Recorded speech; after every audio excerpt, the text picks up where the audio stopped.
Hi friends, അപ്പം ഞാൻ ഇന്ന് സിമ്പിളായിട്ട് ഉണ്ടാക്കാൻ പറ്റിയിട്ടുള്ള ഒരു ചിക്കൻ കറിയുടെ റെസിപ്പി ആയിട്ടാണ് വന്നിട്ടുള്ളത്. അപ്പം നമുക്ക് നേരെ വീഡിയോയിലോട്ട് പോയാലോ. ചട്ടി അടുപ്പത്ത് വെച്ച് ചൂടായ ശേഷം നമ്മൾ എണ്ണ ഒഴിച്ചു കൊടുക്കുന്നുണ്ട്. ഇനി ഇതിലേക്ക് ഇഞ്ചി, വെളുത്തുള്ളി, പച്ചമുളകും കൂടെ ചേർത്ത് കൊടുക്കുന്നുണ്ട്. അപ്പം ഞാൻ ജാനുവിന് വറുക്കാൻ വെച്ചിട്ടുള്ള ചിക്കൻ ഏകദേശം റെഡി ആയിക്കൊണ്ടിരിക്കുകയാണ്. ഇനി ഞാൻ കഴുകി വെച്ചിട്ടുള്ള ചിക്കൻ കുക്കറിലേക്ക് ഇട്ട് കൊടുക്കുന്നുണ്ട്. അപ്പം നമ്മൾ കുക്കറിലാണ് ചിക്കൻ റെഡിയാക്കുന്നത്. അപ്പോൾ തന്നെ പെട്ടെന്ന് ചിക്കൻ കറി റെഡി ആയിട്ടുണ്ടാവും. അങ്ങനെ ഇനി അതിലേക്ക് കുറച്ച് ഉപ്പും കൂടി ഇട്ട് കൊടുക്കുന്നുണ്ട്, മുളക് പൊടി ഇട്ട് കൊടുക്കുന്നുണ്ട്.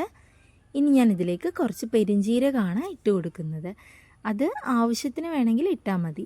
ഇനി കുറച്ച് കറിയാമ്പ് കൂടി ഇട്ട് കൊടുക്കുന്നുണ്ട്. എനിക്ക് അതിൻ്റെ ഫ്ലേവർ നല്ല ഇഷ്ടമാണ്, അതുകൊണ്ടാണ് ഞാനത് ഇട്ട് കൊടുക്കുന്നത്. അതും ഓപ്ഷനിലാണ്, നിങ്ങൾക്ക് വേണമെന്നുണ്ടെങ്കിൽ മാത്രം അതിട്ട് കൊടുക്കുക.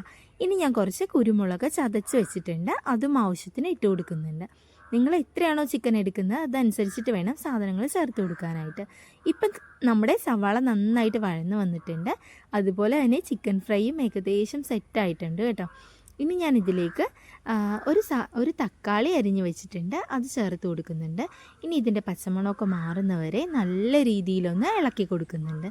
പച്ചമണമൊക്കെ നല്ല പോലെ മാറിയിട്ട് വേണം നമ്മൾ മസാല ചേർത്ത് കൊടുക്കാനായിട്ട്. അങ്ങനെ നമ്മുടെ ചിക്കൻ ഫ്രൈ സെറ്റായിട്ടുണ്ട് കേട്ടോ. ഇത് ജാനിക്കുട്ടിക്കുള്ളതാണ്. ഇനി ഞാനിതിലേക്ക് കുറച്ച് ചിക്കൻ മസാല ചേർത്ത് കൊടുക്കുന്നുണ്ട്.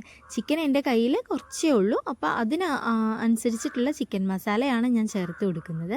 നിങ്ങൾ എത്രയാണോ ചിക്കൻ എടുക്കുന്നതെന്ന് വെച്ച് കഴിഞ്ഞാൽ അതനുസരിച്ചിട്ട് വേണം മസാല ചേർത്ത് കൊടുക്കാനായിട്ട്. അത് നന്നായിട്ടൊന്ന് പച്ചമണമൊക്കെ മാറുന്നവരെ വഴറ്റി കൊടുക്കുന്നുണ്ട്. ഇപ്പം ഏകദേശം ഗ്രേവിയൊക്കെ സെറ്റായിട്ടുണ്ട്.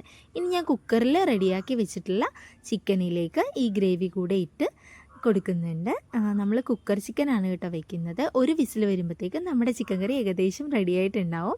ഒരു വിസിലായിട്ടുണ്ട്. അപ്പോൾ ഞാൻ കുറച്ച് ചാറിലാണ് എടുക്കുന്നത്, അതുകൊണ്ട് കുറച്ച് തേങ്ങാപ്പാൽ ചേർത്ത് കൊടുക്കുന്നുണ്ട്.